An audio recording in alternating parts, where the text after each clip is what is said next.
सुमन करे नित अर्पण, पाया है गर मानव जीवन। मानव जीवन कृपा राम की, महिमा जानो गुरु नाम की। भव सागर ये पार कराए, गुरु कृपा सब काम बनाए।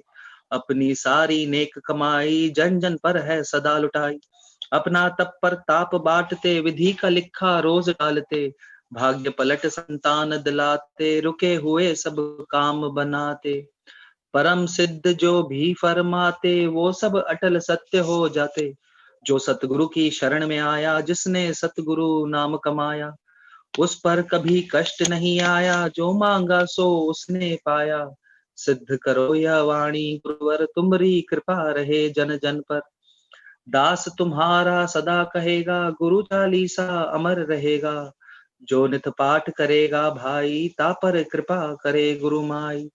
जय गुरुदेव जय श्री गुरुदेवा, पारसनाथ करे नित सेवा। जय गुरुदेव जय श्री गुरुदेवा, पारसनाथ करे नित सेवा। ओम श्री सद्गुरुदेवाय नमः। जय गुरुदेव। Now is Prisha's bhajan now.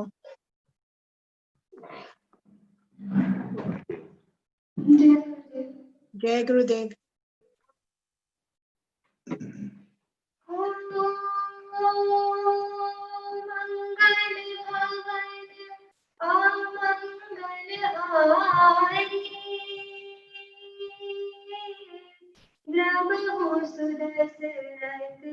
अजर बिहारी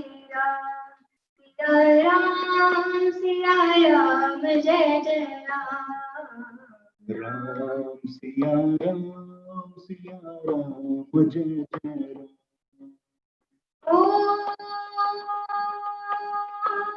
कोई है वही जो राम रचिया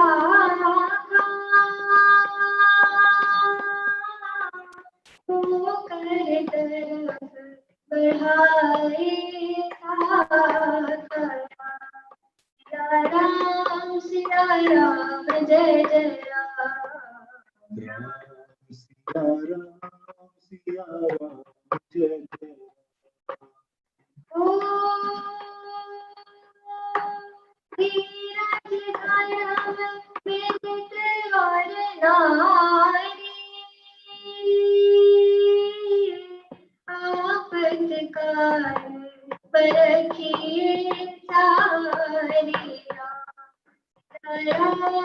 सिया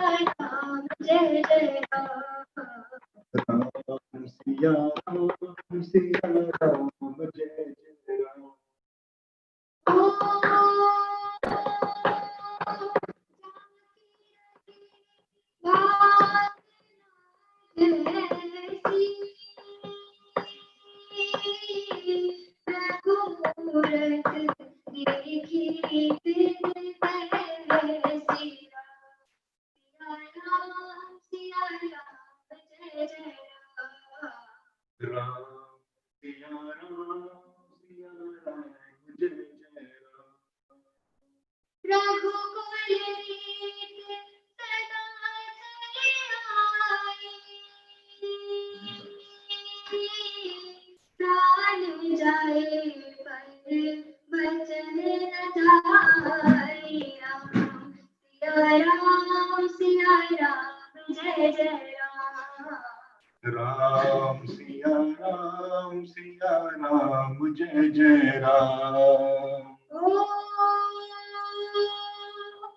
राम सिया राम जय जय राम।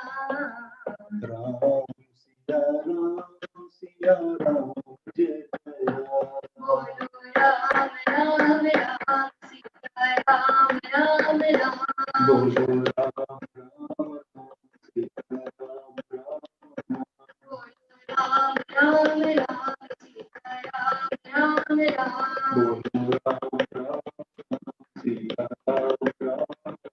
बोलो Ram Ram Ram Sita Ram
Babu, should we do the satsang now? Yeah, we can start if you're ready. There's no other bhajan? No, I think it's time now. Okay. Yeah. Pandit here.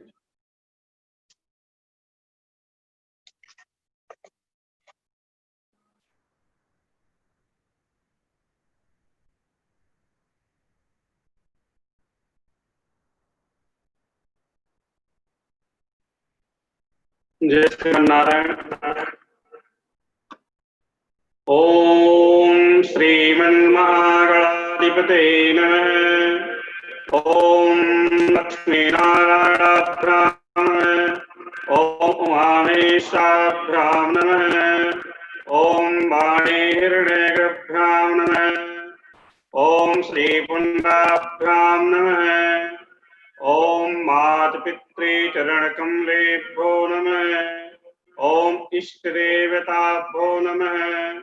ओम कुलदेवताभ्यो नमः। ओम ग्राम देवताभ्यो नमः। ओम वासुदेवताभ्यो नमः। ओम स्थान देवताभ्यो नमः। ओम सर्वेभ्यो देवेभ्यो नमः। ओम सर्वेभ्यो ब्राह्मणेभ्यो नमः। ओम भिक्षुकसेनाय नमः। ओम आदिगुरुभ्यो नमः। ओम अनादिगुरुभ्यो नमः। ओम जुगादिगुरुभ्यो नमः। ओम कुलादिगुरुभ्यो नमः। ओम दत्तात्रेय गुरुदेवाय नमः। ओम श्रीमते रामानुजाय नमः। ओम श्रीमते सुदर्शनाचार्य सद्गुरुदेवाय नमः। ओम श्रीमते इंद्रशर्याणा पीठाधीश्वर स्वामी भूतमाचार्य सद्गुरुदेवाय नमः। ओम अखंड मंडलाकारं व्याप्तं येन चराचरं तत्पदं दर्शितं येन तस्मै श्री गुरुवे नमः। शुम्कस्य दन्तस्य कपिलो गजकर्णक लंबोदरस्य विक्तो विघ्ननाशो विनायक। सर्वमंगलमंगल्ये शिवे सर्वार्थसाधिके शरणे त्र्यंबके गौरी नारायणी नमोस्तुते।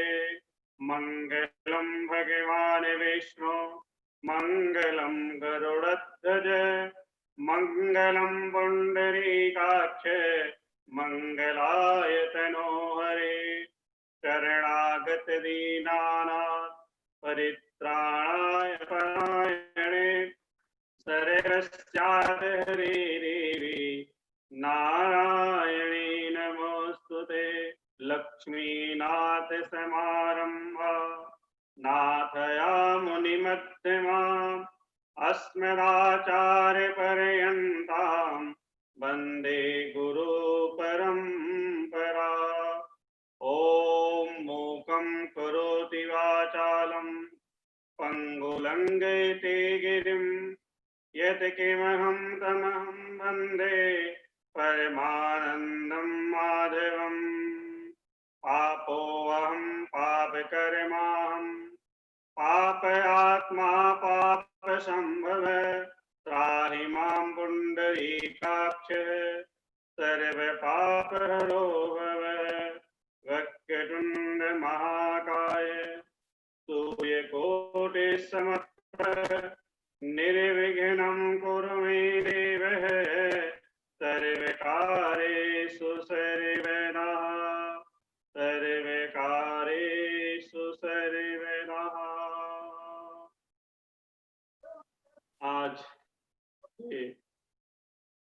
अगस्त का? पावन दिन पर The highest. हम सभी लोग जो है भगवान श्री लक्ष्मी नारायण देव मंदिर में आप सभी लोग अपने अपने घर पे बैठ करके आज का जो कथा का हम लोग प्रसंग रखे हैं वह प्रसंग है कि भगवान शिव को जो है सावन मास क्यों अधिक प्रिय है। और दूसरा प्रसंग रखा गया है कल पूरे भारतवर्ष में अनेकों जगहों पर जो है रक्षाबंधन का पावन पर्व सब लोग बड़े प्रेम पूर्वक जो है उस व्रत को मनाते हैं। तो भगवान भोलेनाथ को सावन मास क्यों अत्यंत प्रिय है। कहा गया है हम लोग जब भगवान की आरती करते हैं तो आरती के बाद में एक मंत्र हम लोग हमेशा सब घर में या मंदिरों में बोला जाता है कि कर्पूर गौरम करुणावतारम संसार सारम भुजगेन्द्रहारम सदा वसंतम हृदयारविंदे भवं भवानी सहितं नमामि।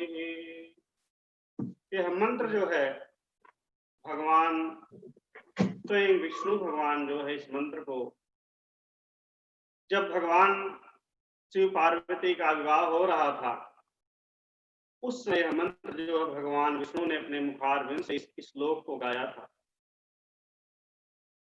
इससे यह प्रतीत होता है कि भगवान कर्पूर गौरम भगवान का शिव का जो रूप है वह कपूर के समान गौरवर्ण संसार के सार हैं। जो संसारों का सार होता आधार होता है वह भगवान भोलेनाथ हैं जिनके गलों में जो है विषधर सर्पों की माला पड़ी हुई है। उसके बाद हमेशा जो है सदा आनंद मग्न रहने वाले ऐसे भगवान शंकर पार्वती के चरणों में हम सभी का नमस्कार करना है कि भगवान हम सबका जो है जीवन मंगलमय करें। क्योंकि इस श्लोक से यह लगता है कि भगवान का कितना शिव जी को हम लोग सब जानते हैं कि भगवान भोलेनाथ शमशानवासी हिमालय पर्वत पर निवास करने वाले भस्म धारण करने वाले हैं। लेकिन भगवान विष्णु ने यह स्तुति की थी तो इससे प्रतीत होता कि भगवान का कितना दिव्य कितना सुंदर कितना स्वरूप है।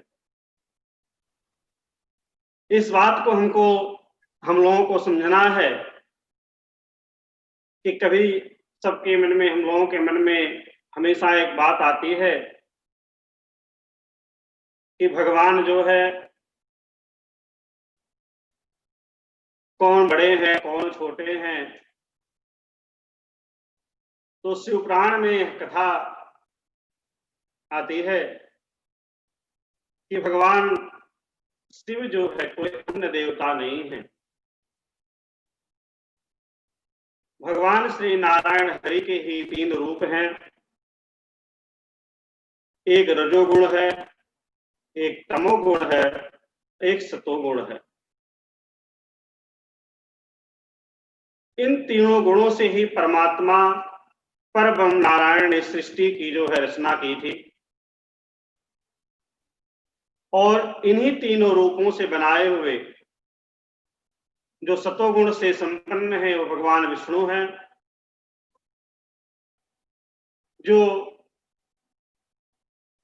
रजोगुण से हैं वो ब्रह्मा जी हैं और जो तमोगुण से हैं उत्पन्न हुए हैं वह भगवान शंकर जी हैं। श्री वेद व्यास जी भागवत पुराण में कहते हैं कि वैष्णवानाम यथा शंभो, कि वैष्णव में सबसे सर्वोपरि अगर कोई है, प्रथम वैष्णव, उसे जो भगवान शिव जी कहा जाता है। क्योंकि भगवान शिव जो है उनको सबसे अधिक भगवान नारायण प्रिय हैं। भगवान शंकर जी ने पार्वती जी को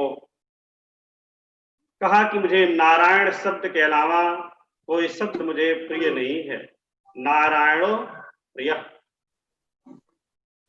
इसीलिए भगवान हमेशा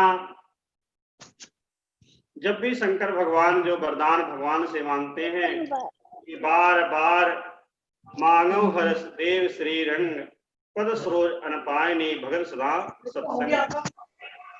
हे परमात्मा नारायण, आप मुझे अपनी भक्ति प्रदान करें हमेशा।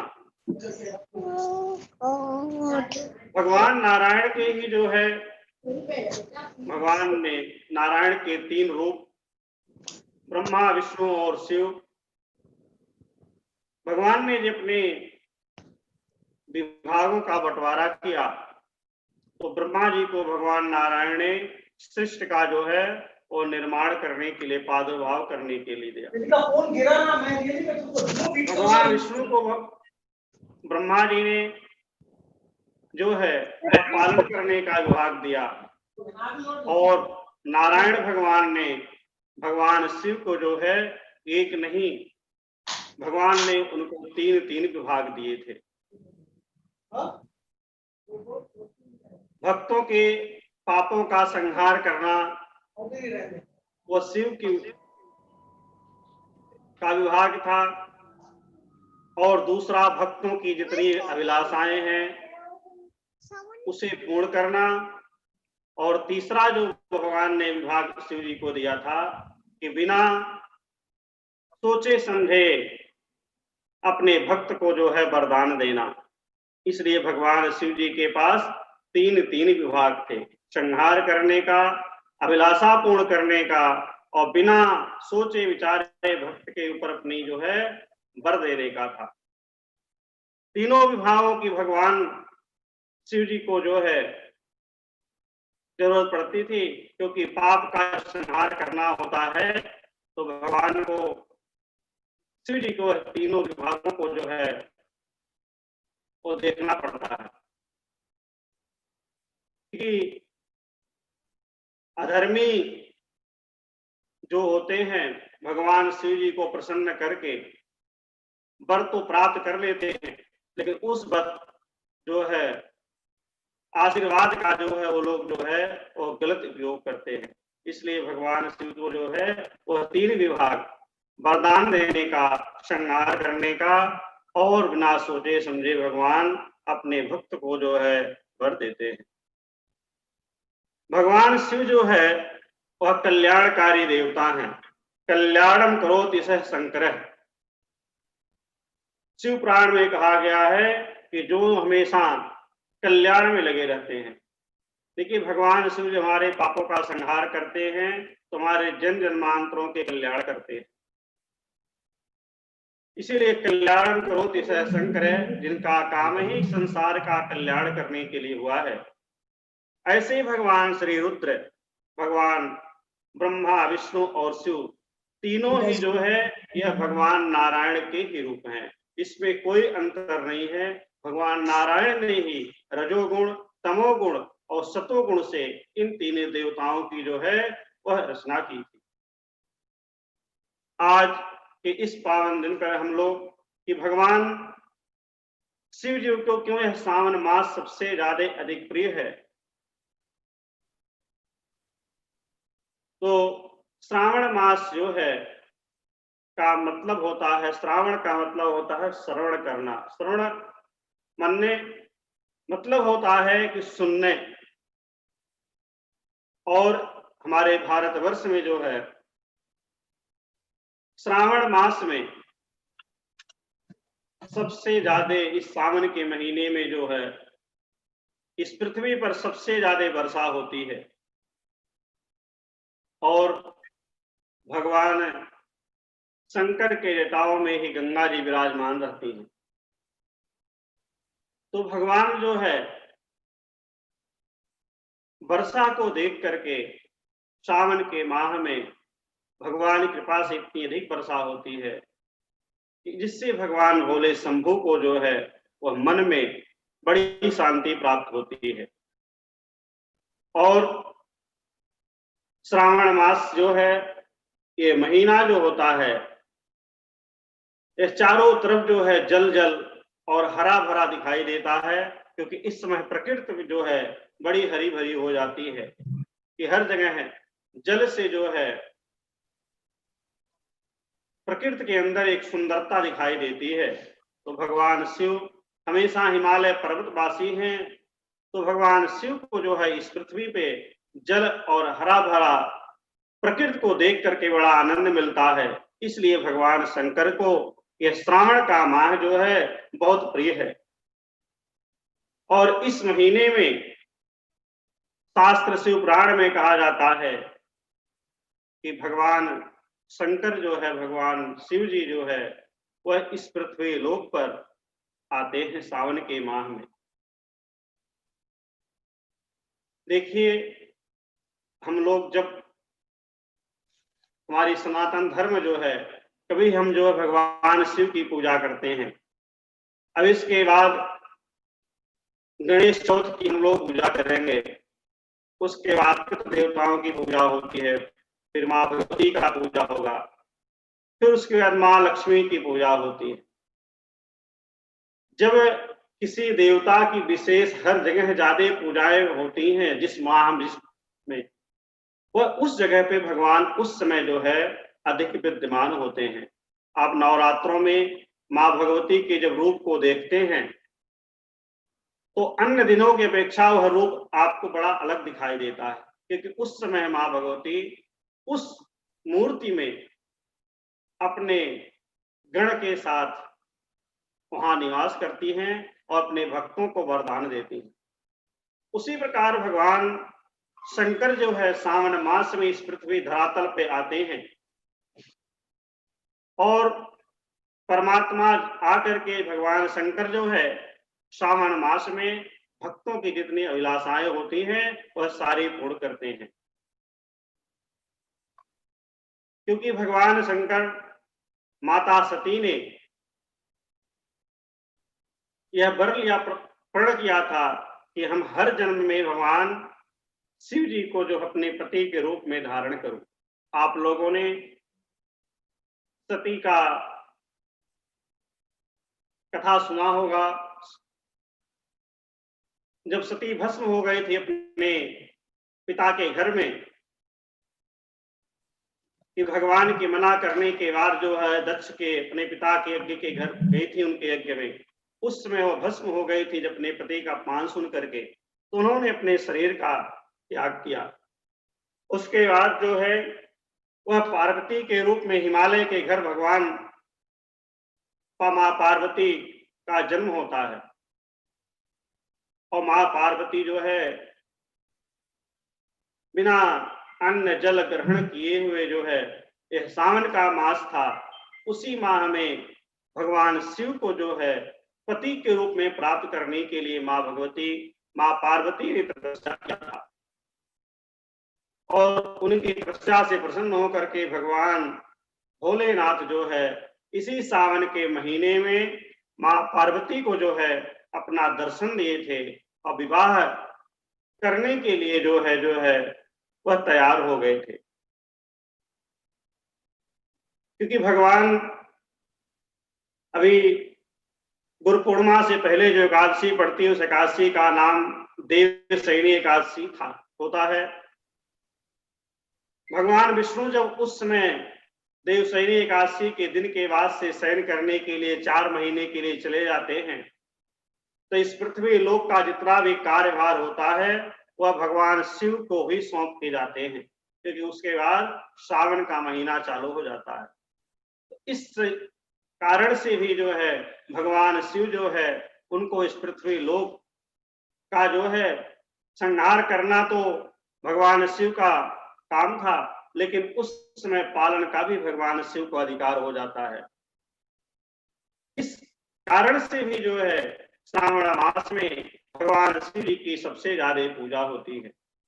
और श्रावण मास में जितने भी सोमवार पड़ते हैं, वह सोमवार जो है हर दिन के सोमवार से उसका बड़ा अधिक महत्व होता है कि भगवान साक्षात जो है वह इस पृथ्वी लोक में जब निवास करते हैं, सावन के महीने में भगवान भोलेनाथ, तो भक्तों की अभिलाषाएं बड़े जल्दी ही पूर्ण हो जाती हैं। भगवान का जो है, आप सभी जो है हमारे भारतवर्ष में सावन के महीने में सुहागन स्त्रियों के सबसे ज्यादा व्रत और पूजाएं और जो है कथाएं इसी सावन के महीने में होती हैं। क्योंकि सावन के माह में जितनी भी सुहाग का व्रत है वह मां पार्वती ने शंकर भगवान को पाने के लिए किए थे। आज भी सारे व्रत जो है स्त्रियां सुहागन अपने सुहाग की रक्षा के लिए, अपने पति की रक्षा के लिए करती हैं। और सबसे ज्यादा सावन के माह में ही इन व्रतों का पालन और व्रत किया जाता है। इस कारण से भी श्रावण के माह में भगवान शिव की पूजा जो है सबसे विशेष प्रिय होती है। और भगवान शिव को जो है श्रावण माह सबसे प्रिय होता है। भगवान शंकर जो है, एक कथा आती है शिव पुराण में कि जब मां पार्वती की तपस्या से भगवान प्रसन्न हुए थे, तो सावन के महीने में भगवान सबसे ज्यादा जो है वह ससुराल में निवास किए थे। इसलिए भगवान शिव को जो है सावन का महीना सबसे प्रिय है, क्योंकि आकर के साथ इस व्रत में अपने भक्तों के जो है सारे पूजा पाठ भक्ति भाव को वह देखते हैं और देख करके बड़े प्रसन्न होते हैं भोलेनाथ भगवान। भगवान शिव जी का जो है इस माह में रुद्राभिषेक होता है। जिसकी जो इच्छाएं होती हैं उस तरह से भगवान शिव की पूजा करके और अपनी अभिलाषाओं को, कन्याएं जो भगवान 16 सोमवार व्रत रखती हैं कि सुंदर और जो है उनको सुहाग प्राप्त हो, पति प्राप्त हो। और जब एक कथा और आती है कि जब देवासुर संग्राम हुआ था, उस समय जब हलाहल समुद्र मंथन से विष निकला था, तो विष का पान भी भगवान शिव जी ने जो है वह सावन के मास में ही किया था। और अपने कंठ में भगवान शंकर ने उस विष को रोक लिए थे। इसलिए जो है भगवान का एक नाम नीलकंठ हो जाता है। इसीलिए भगवान शंकर को सावन का महीना भी प्रिय है, क्योंकि विष पीने से समस्त संसार के जीवों का जो है वह कल्याण हुआ था। भगवान और इस सावन के माह में जब बरसात अधिक हो जाती है, तो जितने भी जमीन के अंदर जहरीले जीव जंतु सांप बिच्छी वो सब रहते हैं, वह जल के कारण सब जो है वह जमीन पे दिखाई पड़ने लगते हैं।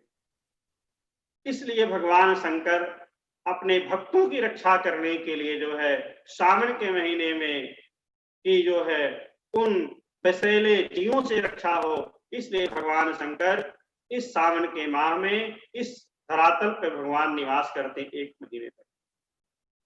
तो भगवान शंकर जो है, इसलिए भगवान के यह सावन का मास का महीना भगवान शिव के लिए ही महीना माना जाता है कि जितनी भगवान शिव की पूजा हो, भगवान शिव की भक्ति हो। देखिए भगवान शिव के जो 2 रूप हैं, एक भगवान का ज्योतिर्लिंग के स्वरूप में होता है पूजा, एक भगवान का जो है वह देव स्वरूप में होता है। माँ पार्वती माँ शंकर के रूप में, भगवान नीलकंठ के रूप में, गौरा पार्वती के रूप में। तो भगवान के एक रूप की पूजा होती है, एक ज्योतिर्लिंग की पूजा होती है। दोनों पूजाएं भगवान शिव को जो है अत्यंत प्रिय है। हमारे वैष्णव संप्रदाय में इसीलिए गुरु जी जो है वह मूर्ति पूजा, मूर्ति पे भगवान शिव के सह परिवार गणेश, कार्तिकेय, पार्वती, शंकर के ऊपर अभिषेक होता है। और जितने भी 12 ज्योतिर्लिंग हैं उन ज्योतिर्लिंगों में भी भगवान शिव की पूजा होती है। तो भगवान के 2 रूप हैं, एक लिंग के रूप में भगवान शिव की पूजा होती है, एक भगवान की जो है मूर्ति के रूप में पूजा होती है। इस सावन के महीने में एक कथा आती है कि एक ब्राह्मण थे, वह काशी में निवास करते थे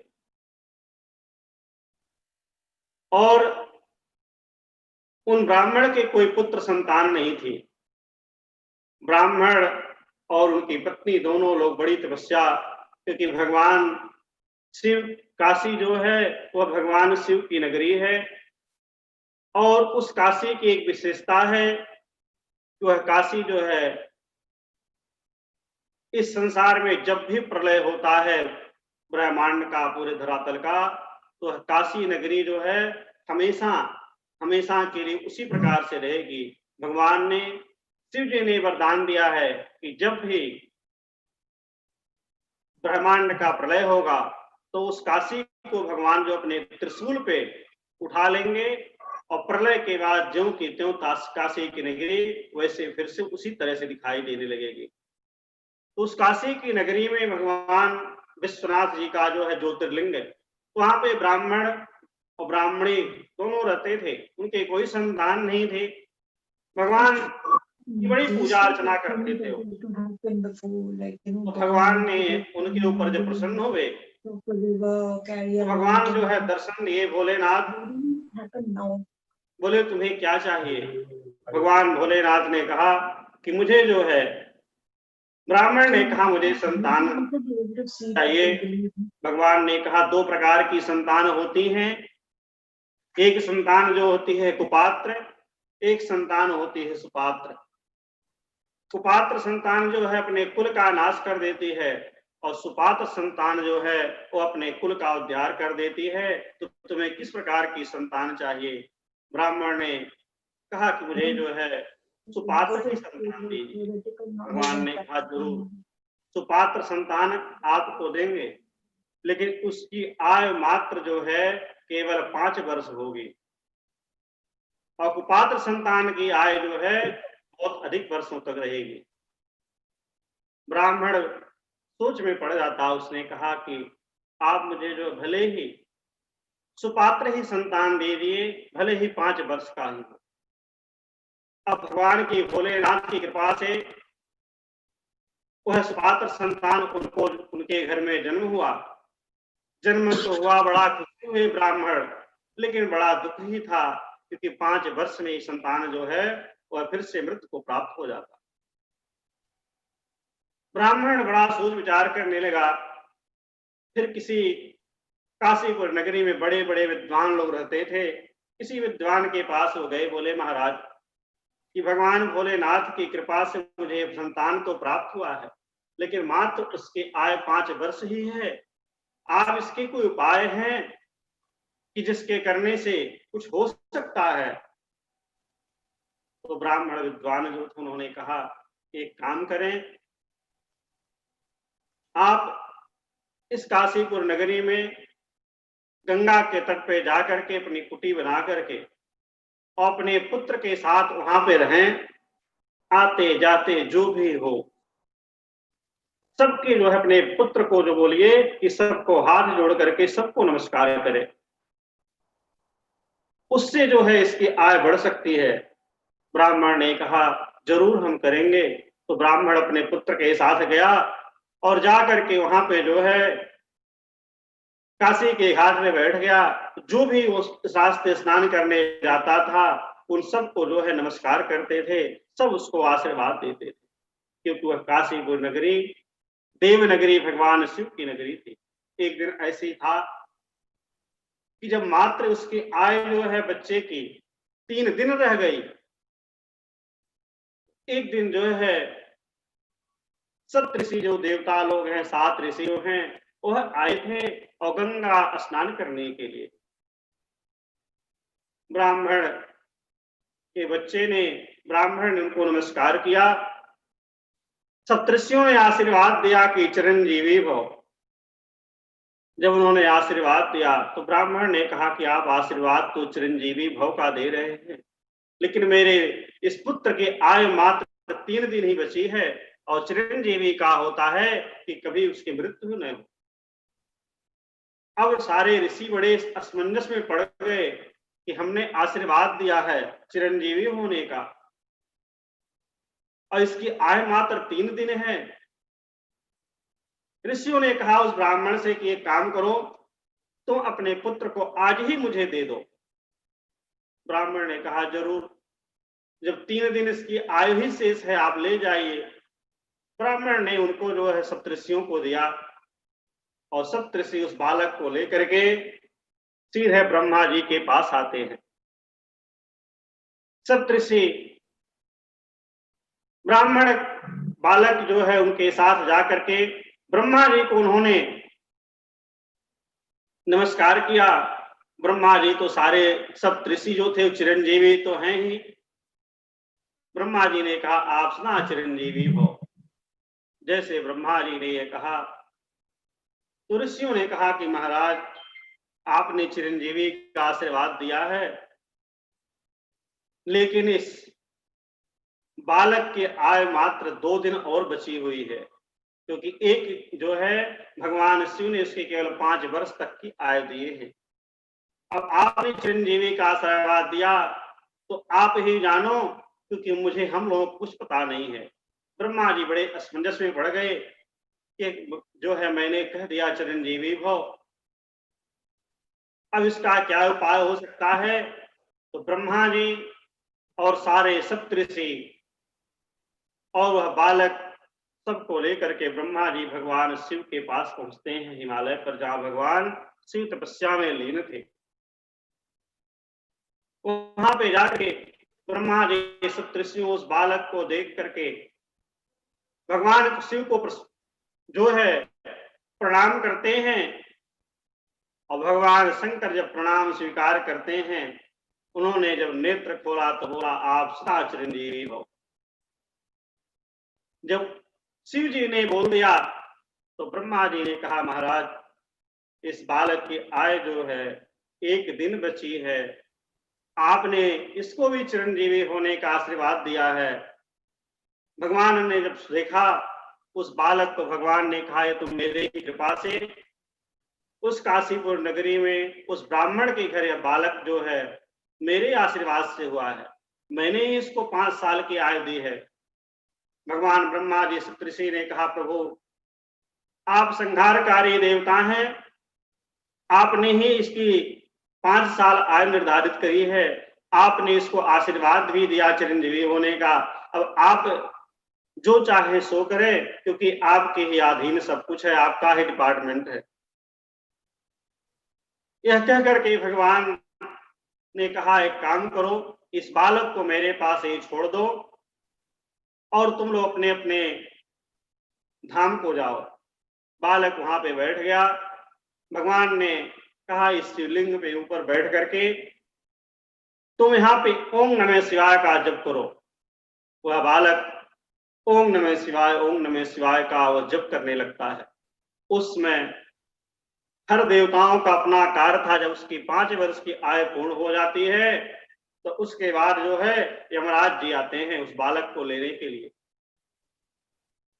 वह बालक यमराज को देख करके डर जाता है। वह शिवलिंग को पकड़ करके जो है वो लिपट करके वो बैठ जाता है डर के कारण।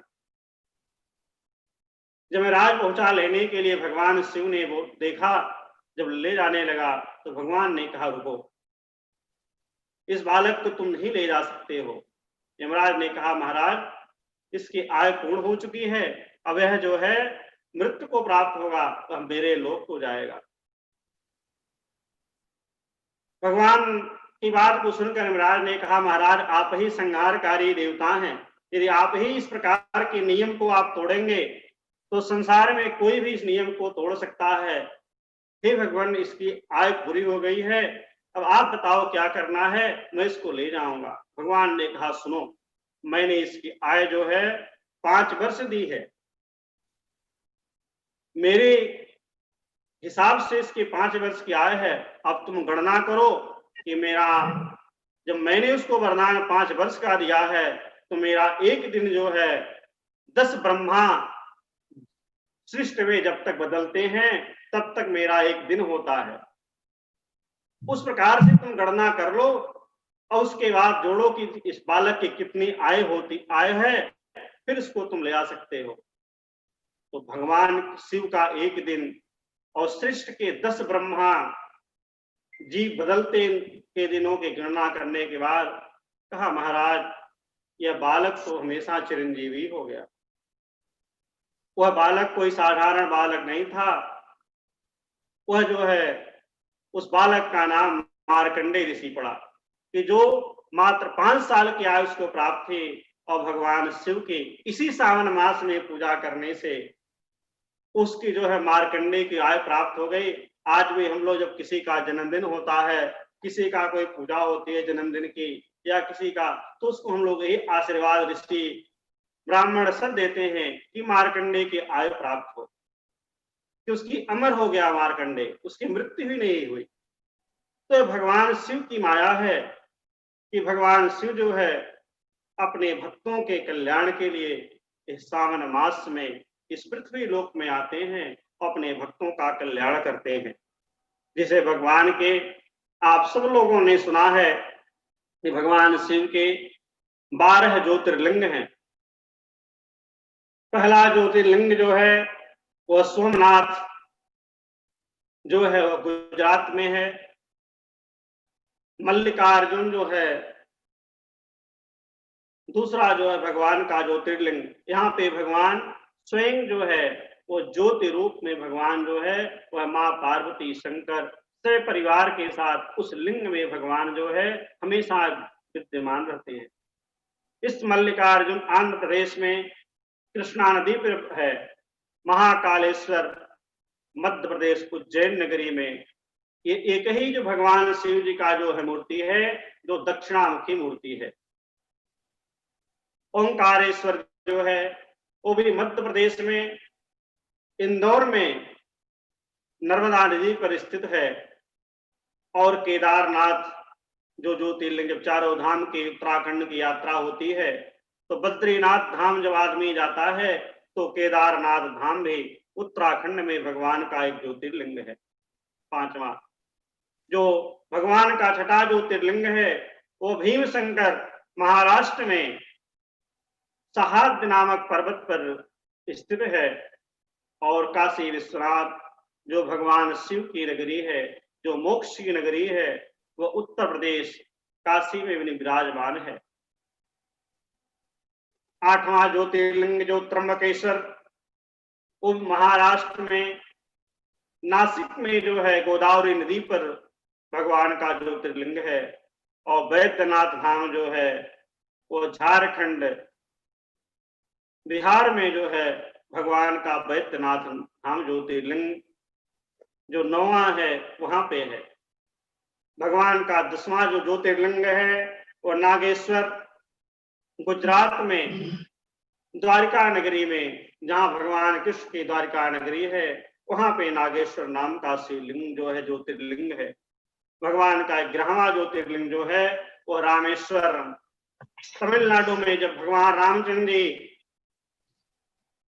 लंका पर चढ़ाई करने के लिए जा रहे थे तो भगवान स्वयं रामचंद्र जी ने जो है उस ज्योतिर्लिंग का वहां पे जो है निर्माण किए थे रामेश्वरम में। और 12वां जो ज्योतिर्लिंग है वो घृष्णेश्वर ज्योतिर्लिंग जो महाराष्ट्र में संभाजी नगर में स्थित है। तो इन ज्योतिर्लिंगों का जब भी मनुष्य पूजन अर्चना भगवान की करता है तो भगवान शिव की कृपा से उसके सारे पाप संताप नष्ट होते हैं। क्योंकि भगवान भोलेनाथ जितने भी संसार में आप देखिए जो भी विषैले चीज हैं जो कोई नहीं स्वीकार करता है वो भगवान शिव के ऊपर जल से भगवान शंकर प्रसन्न हो जाते हैं, बेलपत्र से भगवान शंकर की प्रसन्न हो जाते हैं, धतूरे से भगवान शंकर प्रसन्न हो जाते हैं। और भगवान भोलेनाथ जो है केवल भक्त उनके ऊपर करुणा से भगवान को याद कर ले तो भोलेनाथ प्रसन्न हो जाते हैं। इसीलिए भगवान शंकर की पूजा विशेषकर से इस सावन के मास में करते हैं, क्योंकि भगवान शिव का निवास 1 महीने तक जो है इस धरातल पे रहता है। अपनों भक्तों के कल्याण के लिए भगवान शिव जी जो है सावन मास, इसलिए भगवान शंकर को सबसे ज्यादा प्रिय मास है। हम लोगों ने जो है दूसरा प्रसंग रखा था कि रक्षाबंधन का त्योहार क्यों इतना महत्व है, और रक्षाबंधन भी देखिए इसी सावन के मास में जो है श्रावण की पूर्णिमा के दिन ही यह मनाया जाता है। इस श्रावण की पूर्णिमा जो है कोई रक्षाबंधन कहता है, कोई श्रावणी पूर्णिमा कहता है, कोई वारुणी पूर्णिमा कहता है। तो रक्षाबंधन यह जो है यह 2 शब्दों से बना हुआ है, एक है रक्षा और दूसरा है बंधन। रक्षा का बंधन एक भाई और बहन, एक गुरु और शिष्य, यह जो है एक रक्षा के हेतु जो है यह भगवान रक्षाबंधन का त्योहार जो है यह श्रावण के पूर्णिमा के दिन मनाया जाता है। यह केवल त्योहार जो है केवल सगे भाई बहन का खून का रिश्ता नहीं होता है, बल्कि यह एक पवित्र रक्षाबंधन का त्योहार होता है, जो एक दूसरे की रक्षा करने का संकल्प लिया जाता है। इस पर्व में एक तरफ जो है भगवान की उपासना लोग करते हैं, साउथ में जो है वहां पे इसके रक्षाबंधन के दिन, जैसे उत्तर भारत में रक्षाबंधन के दिन भाई बहन जो अपने भाई के हाथों में रक्षा सूत्र बांधती है, उसी प्रकार से वहां पे जो है उस दिन जो है उपासना भगवान की करते हैं। अपने जनेऊ को बदला जाता है, उसको उपाक्रम बोलते हैं, और दूसरे तरफ संकल्प लेता है भाई और बहन दोनों कि हम दोनों एक दूसरे के किसी भी जो है दुख में विपत्ति में जब रहेंगे तो दोनों एक दूसरे की रक्षा करेंगे, क्योंकि ऐसा पावन पर्व है। और इस पावन पर्व को जो है लोग बड़े धूमधाम से मनाया जाता है। यह रक्षाबंधन त्योहार जो है सबसे पौराणिक कथाओं में आता है कि जो है जब देवासुर संग्राम हुआ था उस समय जो इंद्र देवता युद्ध मैदान में लड़ाई करने के लिए गए थे, और उस समय जो है देवासुर संग्राम में उन दानव राक्षसों से विजय प्राप्त करना था। तो इंद्र की पत्नी इंद्राणी जो थी, जो देवताओं के गुरु बृहस्पति देवता हैं, उनके पास जाकर के पूछती हैं कि भगवान इंद्र कल देवासुर संग्राम में जाने वाले हैं और किस प्रकार से वह विजय को प्राप्त करेंगे। उस समय भगवान देव बृहस्पति ने उनको जो है इंद्राणी को, जो इंद्र की पत्नी थी, उनसे कहा था कि उनके हाथ में जो है एक रक्षा सूत्र बांध देना विजय का, और उससे जो है इंद्र देवता देवासुर संग्राम में विजय प्राप्त कर लेंगे। वह पौराणिक कथा प्राचीन काल से यह रक्षाबंधन का पर्व जो है रक्षा सूत्र, इसीलिए जब हम कोई पूजा पाठ करते हैं उस समय जो है हाथों में रक्षा सूत्र बांधा जाता है। और आप लोगों ने एक कथा बहुत सुनी होगी कि जब बावन भगवान ने राजा बलि से जो है 3 पग जमीन में पूरा ब्रह्मांड, पूरा धरातल भगवान ने राजा बलि से ले लिया था, तो राजा बलि की भक्ति को देख करके भगवान विष्णु जो है जब राजा बलि रसातल में गया तो भगवान विष्णु भी वहां पे उसके साथ गए थे। उसकी भक्ति को देख करके भगवान ने रसातल में चले गए थे उसके रक्षा करने के लिए। उस समय जो है माँ लक्ष्मी बैकुंठ लोक में विराजमान थी। उन्होंने देखा कि बैकुंठ लोक खाली है, यहाँ पे भगवान विष्णु है ही नहीं। तो वह जो है यही रक्षाबंधन का महान पर्व श्रावण की पूर्णिमा थी। उसी के दिन जो है माँ भगवती गई और राजा बलि को हाथों में जो है वो रक्षा सूत्र बांधी। जब हम लोग भगवान की पूजा होती है तो उसमें जजमान को आदमी जब बांधता रक्षा सूत्र, तो जो माँ लक्ष्मी ने राजा बलि को बांधते समय जिस मंत्र को पढ़ा था, एन बद्धो बलि राजा तानेन्द्रो महाबल तेन तामाभिनंदनानि रक्षे माचल है। उन्होंने राजा बलि से कहा कि जिस रक्षा सूत्र से, यह रक्षा सूत्र जो है महान शक्तिशाली दानवेन राजा तुम्हें मैं बांध रही हूं, वह रक्षा सूत्र तुम्हारी रक्षा करेगा और तुमसे मैं चाहती हूं कि मेरी भी तुम रक्षा करो। इस मंत्र को जब भी पढ़ा जाता है तो इसका मतलब ये है कि यह रक्षा सूत्र जो है ये कोई एक साधारण सा धागा नहीं है। यह जो है रक्षाबंधन का पर्व जो है यह रक्षा का पर्व है। एक दूसरे की भाई बहन, बहन भाई की रक्षा करता है। इसलिए जो माँ लक्ष्मी ने जब राजा बलि को बांधा तो राजा बलि ने उपहार में बोला, बहन तुम्हें क्या चाहिए? उन्होंने कहा कि मेरे पति को जो है तुम फिर से जो है बैकुंठ लोक जाने को। राजा बलि ने भगवान को जो है लक्ष्मी जी के साथ भगवान नारायण को जो है बैकुंठ कोल के लिए जो है जाने के लिए कहे। तब से यह जो है रक्षाबंधन का त्योहार उस काल से मनाया जाता है। एक दूसरी भी पौराणिक कथा आती है रक्षाबंधन का कि महाभारत काल के समय में है कि जब शिशुपाल का जन्म हुआ तो उस समय जो है शिशुपाल की मां को ये आभास था कि भगवान कृष्ण जो है शिशुपाल के 100 गलतियों को माफ करेंगे। लेकिन जैसे 100 से ऊपर 101 गलती उसने किया, उस समय भगवान अपने सुदर्शन से उसका गला को काट देंगे।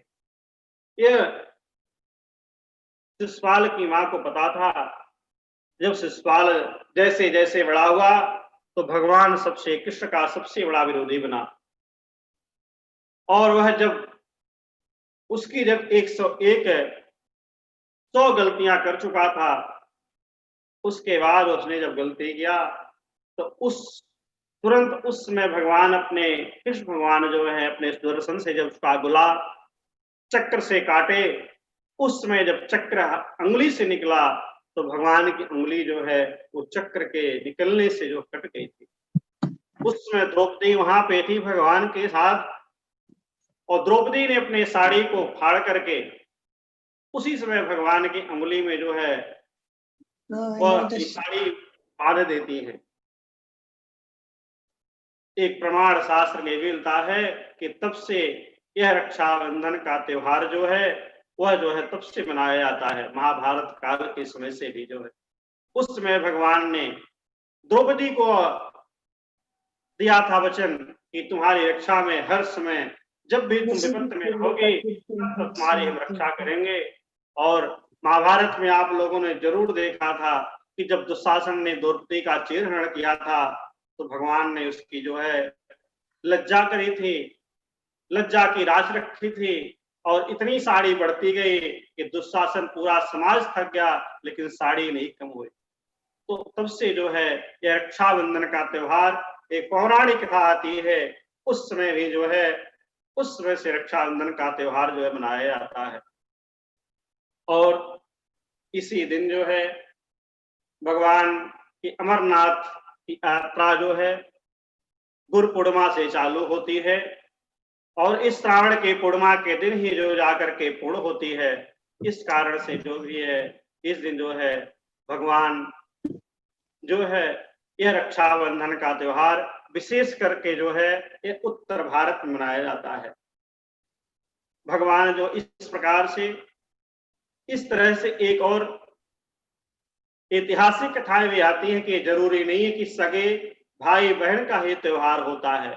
जब भी कोई बहन दुखी होती है संसार में या कष्ट में होती है तो दूसरी भी जात के लोग आकर के उनकी रक्षा किए हैं। यह इतिहास में भी एक कथा है कि रानी कर्णवती के ऊपर जब है सुल्तान बहादुर शाह ने हमला किया था,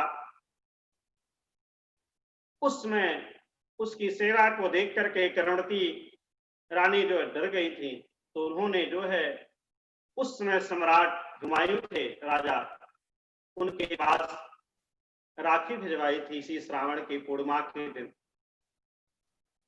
और उस राखी को हुमायूं ने स्वीकार किया। आकर के रानी कर्णवती के तरफ से जो है सुल्तान बहादुर शाह की सेना के साथ उसने युद्ध किया, क्योंकि एक हिंदू और दूसरे एक मुसलमान थे। तो यह त्योहार जो है आपस में एक पवित्र बंधन का रिश्ता होता है। और जब महाभारत के समय में भगवान कृष्ण ने, क्योंकि इसके कई अनेकों कारण हैं कि रक्षाबंधन का त्योहार प्राचीन काल से पौराणिक कथाओं में, ऐतिहासिक कथाओं में जो है यह वर्णन मिलता है। महाभारत के काल के समय भी जो है यह रक्षाबंधन का त्योहार का एक है कथा आती है कि जब भगवान कृष्ण ने युधिष्ठिर को सलाह दिया कि आप लोग जब युद्ध क्षेत्र में जाएंगे तो आप अपने भाइयों के साथ और अपने बेटों के साथ अपने हाथों में जो है मां कुंती से रक्षा सूत्र बांध करके जाएं, जिससे वह आपकी जो है युद्ध क्षेत्र में जो है वह रक्षा होगी। उस प्राचीन महाभारत काल के समय भी जो है कुंती माता ने अपने पुत्रों को अपने हाथों में जो है रक्षा सूत्र बांधी थी। इस प्रकार से एक और कथा भगवान की आती है कि रक्षाबंधन का त्योहार जो है भगवान गणेश जी, हम सब जानते हैं कि हर पूजा में भगवान गणेश जी की पूजा होती है। और भगवान गणेश जी के जो है दो पुत्र हैं, उन पुत्रों का नाम भगवान के एक का शुभ और दूसरे का लाभ। इसीलिए जब दिवाली पूजा होती है तो लोग अपने अपने तिजोरियों पे शुभ और लाभ और स्वास्तिक अंकित करते हैं। तो शुभ और लाभ गणेश जी के जो पुत्र थे, और वह दोनों पुत्र जो है उस समय भी श्रावण का माह था और यह पर्व था, तो उनके कोई दोनों गणेश जी को पुत्रों को कोई बहनें नहीं थी। उन्होंने जो है भगवान गणेश जी से बड़ा आग्रह किया, जिद की कि मुझे बहन चाहिए। उस पर जो है उस समय नारद जी भगवान गणेश जी के सामने आए और नारद जी ने भगवान से याचना की, भगवान आपने शुभ और लाभ दोनों पुत्रों को, इनको एक बहन जरूर प्रदान करें। उस समय भगवान गणेश जी ने जो है नारद जी के कहने के बाद उस समय जो है एक कन्या को जन्म हुआ। वह कन्या कोई और नहीं थी, वह कन्या जो है उनका नाम संतोषी माता था। तो गणेश जी ने जो है संतोषी माता को उत्पन्न किया और कहा कि शुभ और लाभ ये तुम्हारी जो है बहन है। वो लोग जो है देख करके बड़े प्रसन्न हुए और उनसे जो है अपने हाथों में जो है रक्षाबंधन का यह रक्षा सूत्र बंधवाए। तो यह पौराणिक कथा आती है कि उस समय प्राचीन काल से जो है यह रक्षाबंधन का त्योहार जो है मनाया जाता है। यह जो है एक और कथा मैं संक्षेप बताता हूं कि यम और यमुना ये दोनों जो है भाई बहन हैं। यम जो है यम लोक में रहते हैं और यमुना नदी जो है वह जो है धरातल पे रहती है। कई वर्षों तक यम जो है अपने बहन से मिलने नहीं आते थे। उनकी बहन बड़ी दुखी होती थी कि मेरा भाई है और कभी मुझसे मिलने नहीं आता है। एक दिन गंगा माता ने जो है यम को समझाया और यम उनकी बात को मान करके वह दिन भी शास्त्रों में वर्णन मिलता है कि वह दिन भी जो है वह रक्षाबंधन श्रावण की पूर्णिमा ही थी। यम जो अपने बहन से मिलने के लिए आए यमुना से, यमुना ने देख करके भाई की बड़ी ही सेवा करी, बड़ी खुश हो गई कि अपने भाई को इतने वर्षों के बाद उन्होंने देखा। जब यमराज प्रसन्न हुए यम देवता तो बहन से बोले, बहन तुम्हें क्या चाहिए? मैं तुम्हारे जो है प्रेम से बड़ा प्रसन्न हूं।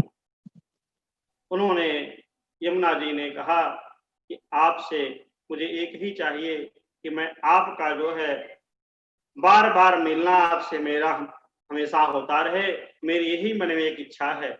यमराज ने उस समय यमुना जी को अमर कर दिए कि हमारा तुम्हारा मिलना हमेशा रहेगा और तुम आज से अमर हो। तो यह रक्षाबंधन का त्योहार जो है ये बड़ा ही पुनीत, बड़ा ही पावन पर्व है और अपने अपने घरों में लोग जो है ये रक्षाबंधन का त्योहार मनाते हैं, क्योंकि भाई बहन का और एक पवित्र बंधन का जो है रिश्ता है। तो पौराणिक कथाएं भी हैं, ऐतिहासिक कथाएं भी हैं कि किस कारण से रक्षाबंधन का त्योहार और श्रावण की पूर्णिमा के दिन मनाया जाता है। और भगवान शंकर ही सबका संहार करते हैं, इसलिए श्रावण के पूर्णिमा के दिन ये रक्षाबंधन त्योहार मनाया जाता है कि जो भी हमारे जीवन में जो भी पाप हैं वो उसके से रक्षा करें। जो मेरे जीवन में रोग है, कष्ट हैं, उससे भगवान शंकर सबकी रक्षा करें। एक बहन और भाई के लिए प्रार्थना करती है और भाई जो है और बहन के लिए प्रार्थना करता है। कहीं कहीं यह त्योहार जो है अपने राजस्थान में इस त्योहार को भाई बहन के हाथ में बांधता है और बहन भाई के हाथ में बांधती है कलाइयों में। रक्षाबंधन का त्योहार यह बड़ा ही पावन पर्व है। आप लोग अपने अपने घरों में आज के समय के अनुसार जैसा समय है उस तरह से आप लोग अपने नियम का निर्वाह करें, क्योंकि जो है समय थोड़ा बड़ा विपरीत चल रहा है। तो अगर हो सकता है नहीं कहीं जाना हो तो मानसिक रूप से ही अपने भाई को याद करके और भगवान के चरणों में राखी अर्पण कर दें, तभी उनकी रक्षा होगी, क्योंकि भगवान सबकी रक्षा करते हैं। और आज के दिन आप लोगों से मेरे मन में एक बात आई है कि आप लोगों से वह बात मैं कहना चाहता हूं। देखिए जो है 5 अगस्त को जो है जो हमारे भगवान वैष्णव संप्रदाय मर्यादा पुरुषोत्तम भगवान राम का जो है मंदिर का भूमि पूजन होने जा रहा है अयोध्या में। इस पृथ्वी लोक में सबसे ज्यादा राज्य करने वाले भगवान रामचंद्र जी जो थे, जो 11,000 वर्षों तक इस पृथ्वी पर उन्होंने राज्य किया था।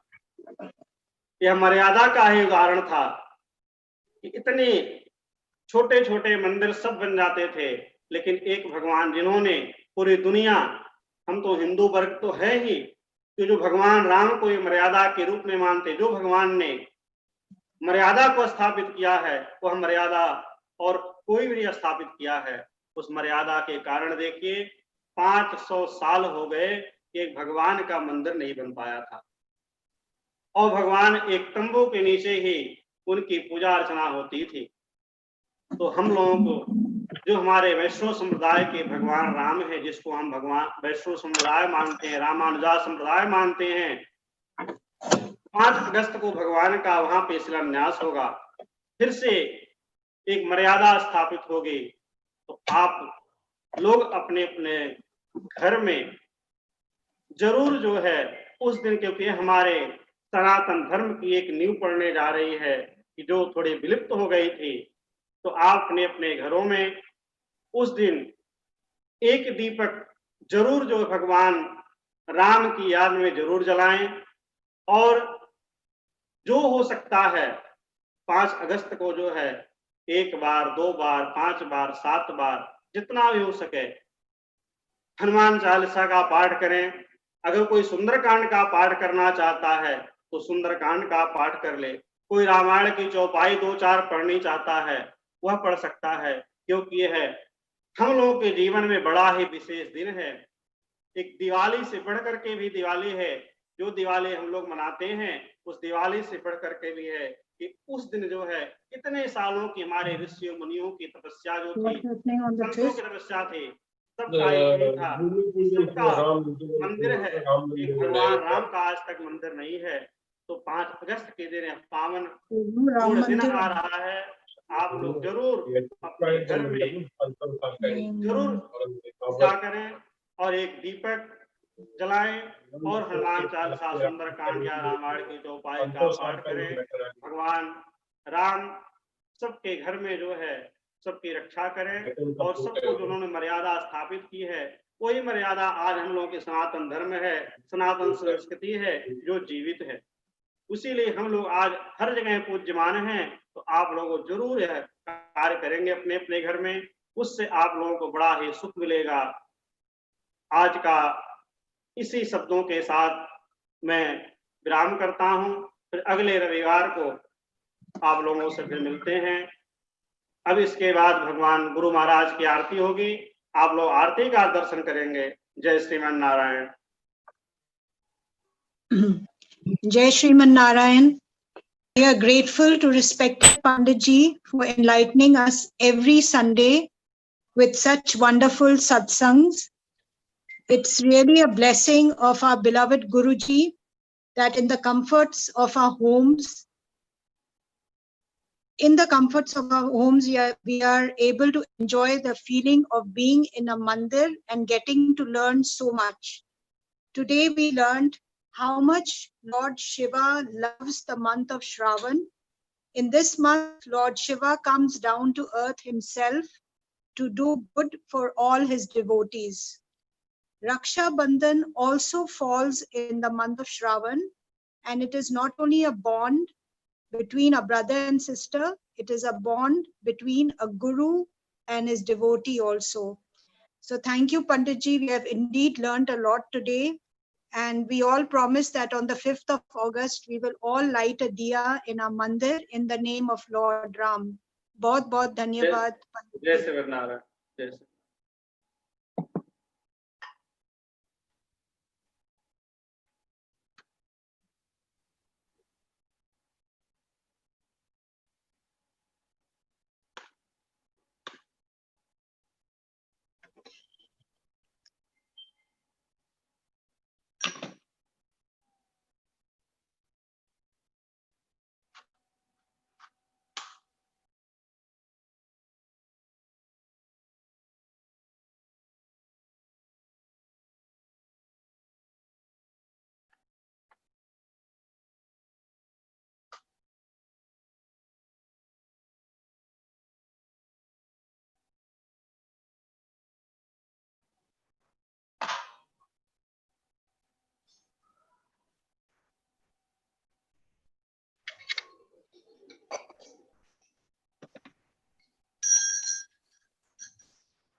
ओम जय श्री गुरुदेवा जय श्री गुरुदेवा तुम्हारे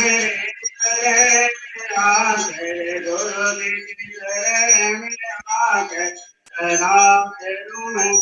सेवा। ओम जय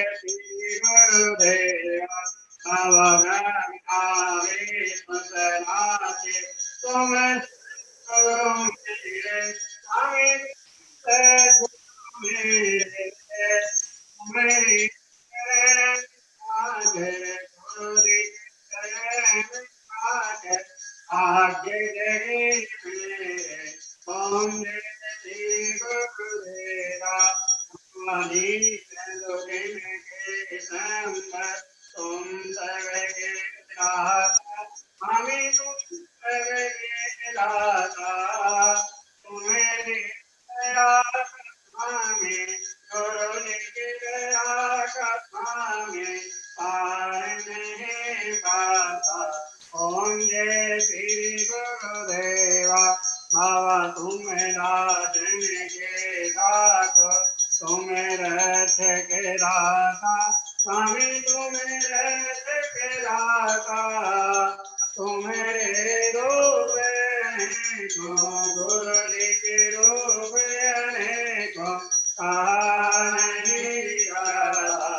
ओम जय श्री गुरुदेवा, बाबा तुम राजन करके शक्ति दाता, स्वामी शक्ति दाता, तुम्हारे दर्शन करके गुरु जी के दर्शन करके आप उतर दाता। ओम जय श्री गुरुदेवा, बाबा तुम नारायण स्वामी, तुम ही इष्ट देवा, स्वामी तुम ही इष्ट देवा, तुम्हारी लीला न्यारे, गुरु की लीला न्यारे, तुम देव ने देवा। ओम जय श्री गुरुदेवा, बाबा सजे गुरुदेव की यार, जो कोई जन गावे, स्वामी प्रेम से आवे, कैलाश में को रासा, कैलाश में को रासा, सुख संपत्ति पावे। ओम जय श्री गुरुदेवा, जय श्री गुरुदेवा, जय गुरुदेवा, तुम्हारे शरण में आकर, गुरु जी के शरण में आकर, शरणागत मैं तेरा। ओम जय श्री गुरुदेवा, नारायण नारायण ओम, नारायण नारायण नारायण ओम, नारायण नारायण ओम, भव नारायण नारायण ओम, भव नारायण नारायण ओम। ओम जय श्री गुरुदेवा, नारायण नारायण ओम, नारायण नारायण नारायण ओम, नारायण नारायण ओम, भव नारायण नारायण ओम, भव नारायण नारायण ओम। जय गुरुदेवा, त्वमेव माता च पिता त्वमेव, त्वमेव बन्धु च सखा त्वमेव, त्वमेव विद्या द्रविणं त्वमेव, त्वमेव सर्वं त्वमेव देव, त्वमेव सर्वं मम देव देव।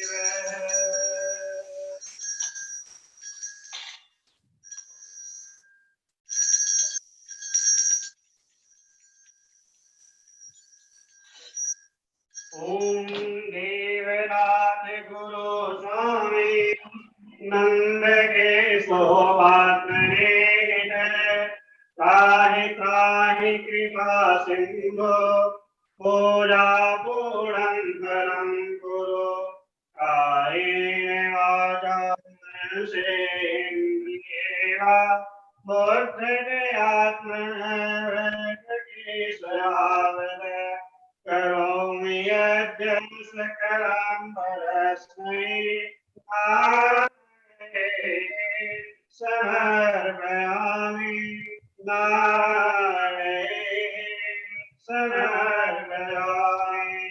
सर्वे भवन्तु सुखिनः, सर्वे सन्तु निरामयाः, सर्वे भद्राणि पश्यन्तु मा कश्चित् गुरुदेव महाराज की जय। श्री लक्ष्मी नारायण भगवान की जय। श्री सिद्धार्थाश्रम की जय। श्री गुरु गद्दीराय गोस्य की जय। श्री सनातन धर्म की जय। सभी संतों की जय। सभी भक्तों की जय। आयुं में सद्भावना हो, विश्व का कल्याण हो। ओम श्री श्रीदेवाय नमः, श्री गुरुदेवाय नमः, श्री चरण कमलेभ्यो नमः।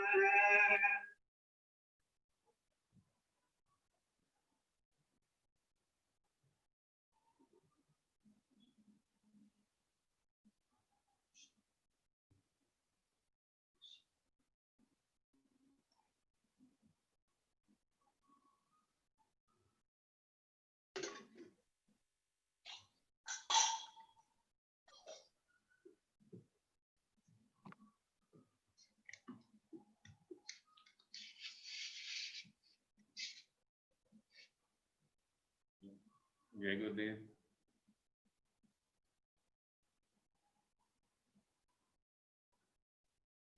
Jai Gurudev, I'm going to end this. And for next Sunday, subsequently, everybody will be notified.